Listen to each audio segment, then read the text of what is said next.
All right, y'all. So on my MS Maze, I've done my machine check. I've checked my suction. Um, I've checked my monitors. Um, I, so now I am at my airway. I'm going to get a pair of gloves.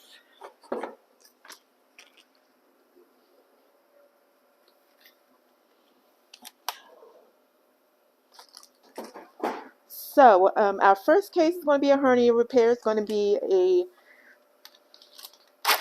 general with an ET tube, and they will be paralyzed.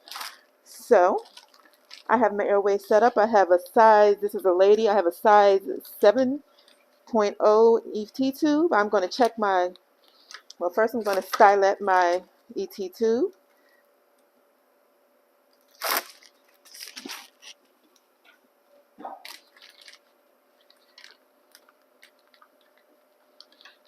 Okay, and then I'm going to check the integrity of my balloon. I blew that up. I sucked the air back out, and I'm going to set that right there. I'm going to be using a size 3 Mac blade for this case.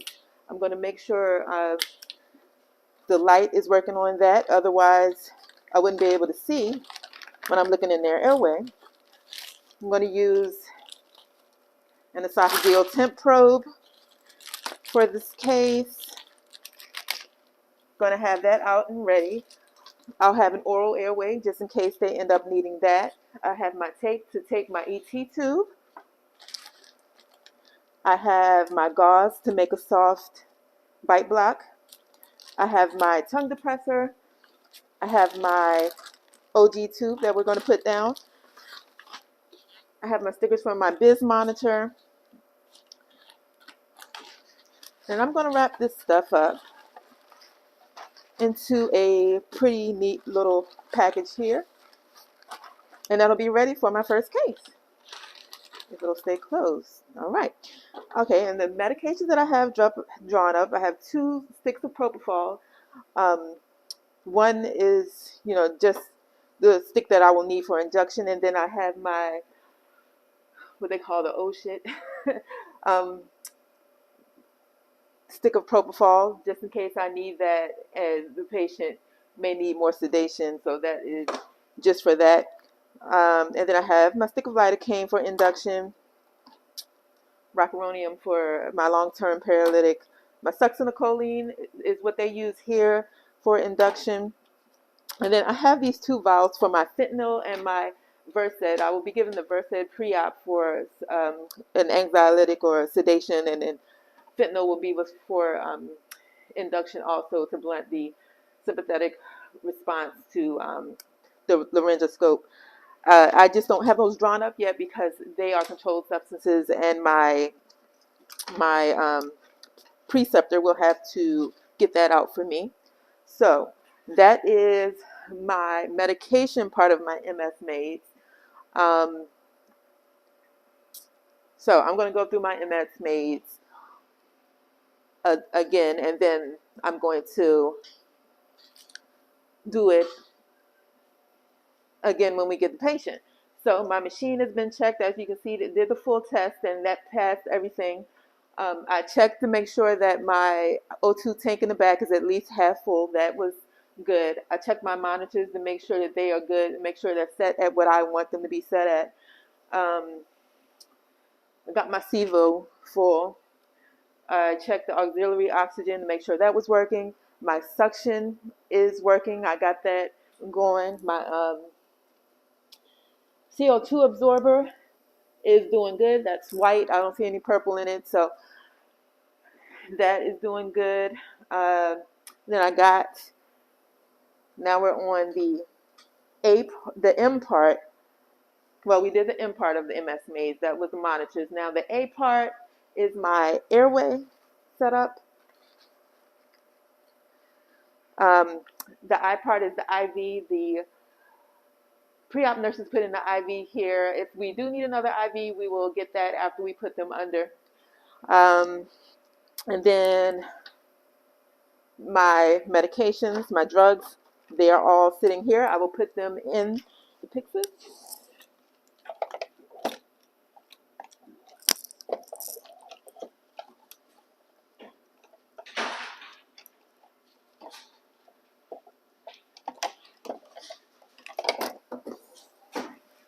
that is it.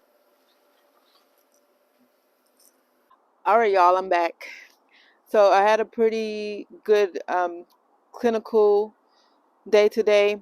I'm feeling more comfortable, way more comfortable than last week. Last week was my first week, and I was a bucket of nerves. I guess that's I guess that's the saying. I was a lot less nervous this week, a lot less shaky, and a lot less all over the place this week. I was more prepared. I remembered things better. I was quicker. I was more organized with my. I was more comfortable and relaxing with my intubations and with my inductions and all of that. So it was a great clinical week for me. Um, the cases I had today were um, I had 3 hernia repairs and one, what do you call it? Lipoma resection, I guess. That's what it's. Yeah, so the lipoma resection, that was just, um, well, it was a general case, but we placed an LMA. I had no issues with that at all. Then the 3 hernia repairs, with my ET tube placements, I was successful with 2 out of 3 of them. One of them was a very, well, an unexpected difficult airway. So that kind of brought me down. But but my instructors or my preceptors are very encouraging. They're great preceptors. Everybody I talk to, every CRNA I talk to at my clinical site is very encouraging and super laid back and super cool. So um, I didn't feel bad for long. So yeah, no, it's pretty much. I guess any tips that I can give anybody is to come as prepared as you can. And I mean, you're just starting out. You only know what you know. They're not expecting you to like run an entire case starting out. They're not expecting you to know everything. They are expecting you to ask many, many questions, and they'll keep telling you no questions are no questions are dumb questions, and they seem to to like for you to ask questions. Like it seems like they love to teach this stuff. So ask as many questions as you can think of, so you can. I mean, these are the things you're going to use when this advice and information are the things that you're going to use when you get out of school, and pretty much on your own when you get out of school. So you want to be prepared and you want to ask questions while you can. Uh, yeah, it's really not as intimidating as it feels when you're in lecture, like learning about this stuff. It's a lot of information, a lot of information that you're learning in lecture, but it's a lot easier to understand once you start applying it in the clinical setting. And those people are there to help you. It's a crew of people there to help you and to assist you while you're going through your clinical days as a student. um, yeah, those people, they are a wealth of knowledge, and I would listen to anything they say. I would take that information and just I would just take that information and I would make it useful for myself, and help to prepare you for what you've got to do. uh yeah, that's really all I can give as advice at this point. I can say that we do have tests this semester, like pretty much every week, every Monday and or Tuesday. And um I have found that on clinical days, I really cannot. It's pretty exhausting after. I'm pretty exhausted after clinical days, and it might be because I just started. It's only my second week, but I found that I really can't focus on studying on clinical days. So um, the I guess take that information and and I do with it what you will. But you just to let you know, you might not be able to really focus on studying on clinical days.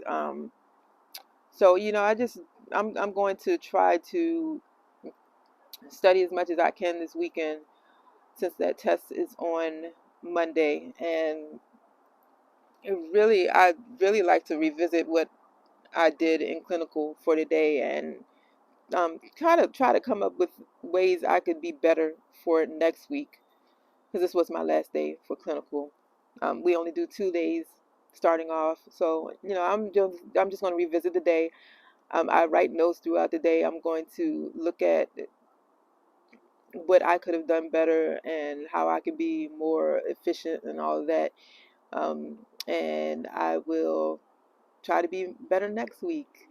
Um, so yeah, that was my day today. My son should be coming home from school now. I'm going to help him with his homework, and then I'm just going to go over what I've done today. Thank you for watching my video, and don't forget to like and subscribe to my channel. And until next time.